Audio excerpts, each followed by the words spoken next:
हमेशा मोटिवेटेड कैसे रहें। लेकिन इससे पहले जानते हैं मोटिवेशन क्या है। मोटिवेशन का मतलब है किसी मोटिव को पूरा करने की इच्छा। मोटिव का अर्थ होता है उद्देश्य, आवश्यकता, गोल या किसी चीज को पाने की इच्छा। मोटिवेशन कैसे उत्पन्न होता है। मोटिवेशन किसी चीज की नीड से उत्पन्न होता है। जब हमें किसी चीज की जरूरत होती है तो हम उसे पाने के लिए मोटिवेटेड होते हैं। जैसे अगर आपको भूख लगी है तो आपका मोटिव है खाना, उसे पाने या खाने के लिए आप मोटिवेटेड होते हैं और एक्शंस लेते हैं। उसी प्रकार अगर आपको एक कार चाहिए तो आपको पैसों की जरूरत होगी, जिसे कमाने के लिए आप मोटिवेटेड होंगे और हार्ड वर्क करेंगे। एक स्टूडेंट 90+ लाना चाहता है तो वह उसका मोटिव है। उसे लगता है कि अगर वह 90+ ले आएगा तो लाइफ में यह उसे कई प्रकार से हेल्प करेगा और वह 90+ लाने के लिए स्टडी करेगा, उसके लिए मोटिवेटेड हो जाएगा और अपनी मेहनत व लगन से एक दिन वह उसे अचीव भी कर लेगा। वहीं एक स्टूडेंट जिसका मोटिव क्लियर नहीं है तो वह पढ़ने के लिए मोटिवेटेड नहीं होगा। जितना ज्यादा हमें अपने मोटिव की नीड होगी उतना ही ज्यादा हम मोटिवेटेड होंगे। एक एम्प्लॉय अपने बॉस के लिए काम करता है, अगर वह काम उसका मोटिव नहीं है, उसका मोटिव कुछ और है जिसके लिए उसे पैसे की जरूरत है और वह पैसे के लिए ऑफिस में वर्क करता है, चूंकि उसका काम उसका मोटिव नहीं है इसलिए वह उसे करने के लिए मोटिवेटेड नहीं होगा। उसे उस काम में स्ट्रेस होने लगता है क्योंकि मोटिवेशन नीड से पैदा होता है और उसे उस काम की नीड सिर्फ पैसों के लिए है। अब वह हमेशा मोटिवेटेड रहने के लिए क्या कर सकता है, या तो वह कोई ऐसा काम करे जिससे उसका मोटिव हासिल हो, या फिर वह उस काम को इतना आवश्यक बना ले कि वह उसके लिए मोटिवेटेड रहे। मोटिवेशन एक प्रकार की फीलिंग है और हम हमेशा मोटिवेटेड नहीं रह सकते। हमें कभी कभी डिमोटिवेशन भी होगा, लेकिन हमें पता होना चाहिए कि हम मोटिवेटेड कैसे रह सकते हैं। हमेशा मोटिवेटेड रहने के लिए इन टिप्स को फॉलो करें। Tip number 1, follow on social media. आप जिस भी फील्ड में हैं, आप उस फील्ड से related expert, celebrity, role model को फॉलो कीजिए। जैसे आप क्रिकेट के फील्ड में जाना चाहते हैं या कार्य कर रहे हैं तो आप सचिन, विराट, धोनी जैसे क्रिकेटर्स को फॉलो कर सकते हैं, क्योंकि इनसे आपको सीखने को मिलेगा और आप इनके लाइफस्टाइल से मोटिवेटेड होंगे। इसी प्रकार अगर आप फोटोग्राफी में जाना चाहते हैं तो इससे रिलेटेड पेज, चैनल या प्रोफाइल्स को फॉलो कीजिए। उनके पोस्ट और वीडियोस को देखिए, इनसे आपको मोटिवेशन मिलेगा। Tip number 2, be organised. आप जो कार्य करते हैं, जिस भी फील्ड में हैं, अपने काम और खुद को ऑर्गेनाइज्ड रखने की कोशिश कीजिए। व्यवस्थित ढंग से कार्य करने पर हमें मोटिवेटेड रहने में मदद मिलती है। कोई कंपनी या ऑर्गेनाइजेशन अपने वर्क को इतना अच्छे से कैसे पूरा करती है, क्योंकि वह ऑर्गेनाइज्ड है। हमें भी अपने लक्ष्य या कार्य को लेकर ऑर्गेनाइज्ड रहना है। प्रॉपर प्लानिंग, स्ट्रेटेजी और डिसिप्लिन के साथ कार्य करना है, इससे हम मोटिवेटेड रहेंगे। Tip number 3, positivity. हमेशा मोटिवेटेड रहने के लिए हमेशा पॉजिटिव रहना जरूरी है। निगेटिव रहकर हम मोटिवेटेड नहीं रह सकते। अपने आसपास का माहौल पॉजिटिव रखें, पॉजिटिव लोगों के साथ रहें। Tip number 4, set goals. Motivated रहने के लिए मोटिव का होना जरूरी है, इसलिए आपके पास एक ऐसा लक्ष्य, उद्देश्य, कारण जरूर होना चाहिए जो आपको मोटिवेट कर सके। जैसे एक स्टूडेंट के पास पढ़ने का मोटिव है और एक के पास नहीं है, तो आप ही बताइए कौन सा स्टूडेंट पढ़ाई करेगा। Tip number 5, follow your passion. हमेशा मोटिवेटेड रहने का सबसे अच्छा तरीका है आप वही कार्य करें जिसमें आपका पैशन है, इंटरेस्ट है, जुनून है। क्योंकि जब हम उस काम को करते हैं जिसमें हमारा पैशन होता है तो हमारे अंदर से मोटिवेशन आता है, क्योंकि हमें उस काम में मजा आता है, हम उससे बोर नहीं होते। इसलिए अपने पैशन को फॉलो करने की कोशिश करें। जैसे किसी को फोटोग्राफी में पैशन है और वह डॉक्टर या इंजीनियर की पढ़ाई कर रहा है तो वह हमेशा मोटिवेटेड नहीं रह पाएगा, क्योंकि वह उस काम को जबरदस्ती दबाव में कर रहा है, ना कि दिल से। Tip number 6, happiness. आप जो भी कार्य करते हैं उसमें खुशी ढूंढने की कोशिश कीजिए। अगर आप ऐसा कर पाते हैं तो आप उस काम को करने के लिए अपने आप मोटिवेट होंगे, क्योंकि आपको उससे खुशी मिलती है। टिप नंबर 7, बुक्स या वीडियोस। आप अपने फील्ड से रिलेटेड मोटिवेशनल बुक्स पढ़ सकते हैं या इंटरनेट पर वीडियोस देख सकते हैं। जैसे आप स्टूडेंट हैं तो स्टडी से रिलेटेड वीडियोस देख सकते हैं, या फिर आप बिजनेस, हैप्पीनेस, लाइफ प्रॉब्लम से रिलेटेड मोटिवेशनल वीडियोस देख सकते हैं या किताबें पढ़ सकते हैं। इससे आपको मोटिवेटेड रहने में मदद मिलेगी। Tip number 8, visit places. आप अपने फील्ड से रिलेटेड जगहों, सेमिनार्स आदि में जा सकते हैं। जैसे आप स्पोर्ट्स फील्ड से हैं या जाना चाहते हैं तो आप उससे रिलेटेड मैच, ट्रेनिंग, सेमिनार्स में जा सकते हैं। इसी प्रकार आप जिस भी फील्ड में हैं उस फील्ड से रिलेटेड मीटिंग्स, सेमिनार्स या ट्रेनिंग्स अटेंड कर सकते हैं। जब आप ऐसी जगहों पर जाते हैं तो आपको बहुत कुछ सीखने को मिलता है और आप मोटिवेटेड होते हैं। Tip number 9, time limit. आप जो भी कार्य करते हैं या करना चाहते हैं तो उसमें टाइम बाउंड जरूर रखिए, क्योंकि जब हमें पता नहीं होता कि यह काम हमें कब तक कंप्लीट करना है तो हमें लगता है कि हमारे पास बहुत समय है और हम उस काम को करने में आलस दिखा दिखाते हैं, जिससे हमारा मोटिवेशन कम हो जाता है। और अगर वहीं हमें पता हो कि हमें यह काम कब तक कंप्लीट करना है तो हम उस काम को करने के लिए मोटिवेट होते हैं। ध्यान रहे, आप जो भी लक्ष्य बनाते हैं उसमें टाइम लिमिट जरूर रखें। Tip number 10, focus on success. आप जो भी कार्य करते हैं उसमें बहुत कम चांस है कि आप एक बार में ही सफल हो जाएं। फेल होने के ज्यादा चांसेस होते हैं। तो इस समय आपको अपना फोकस सक्सेस और अचीवमेंट्स पर रखना है, ना कि फेलियर्स और प्रॉब्लम्स पर। क्योंकि जब हम सक्सेस पर फोकस करते हैं तो हमें फेलियर्स और प्रॉब्लम्स नहीं दिखाई देते और हम मोटिवेटेड रहते हैं। वहीं अगर हम प्रॉब्लम्स पर फोकस करेंगे तो हम डिमोटिवेट होंगे और हार मान जाएंगे। इन सब के अलावा हमें अपने कार्य को लगातार करना है। अपने मेन गोल को जब तक वह हासिल नहीं होता बार बार नहीं बदलना है। वॉरेन बफेट 13 साल की उम्र से इन्वेस्टिंग कर रहे हैं और आज भी इन्वेस्टिंग ही करते हैं, इसलिए दुनिया के सबसे सफल इन्वेस्टर हैं। सचिन तेंदुलकर बचपन से ही क्रिकेट खेल रहे हैं और आज भी क्रिकेट से जुड़े हुए हैं, इसलिए क्रिकेट के भगवान कहलाते हैं। इसलिए अपने फील्ड को मत छोड़िए, क्योंकि 100 जगह 1 फुट गड्ढा करने से पानी नहीं मिलता, बल्कि एक जगह 100 फुट गड्ढा करने से पानी मिलता है। चलिए जल्दी से वीडियो को समराइज कर लेते हैं। पहला पॉइंट था अपने रोल मॉडल्स या आप जिस फील्ड में जाना चाहते हैं उस फील्ड से रिलेटेड चैनल्स को सब्सक्राइब कीजिए। दूसरा, ऑर्गेनाइज्ड तरीके से काम कीजिए। तीसरा, पॉजिटिव रहिए। चौथा,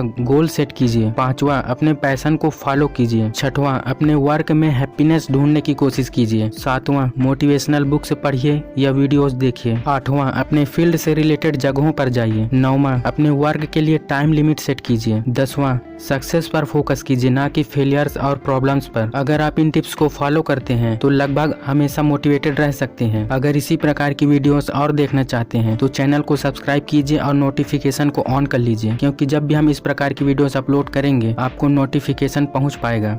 वीडियो को देखने के लिए आपका बहुत बहुत धन्यवाद।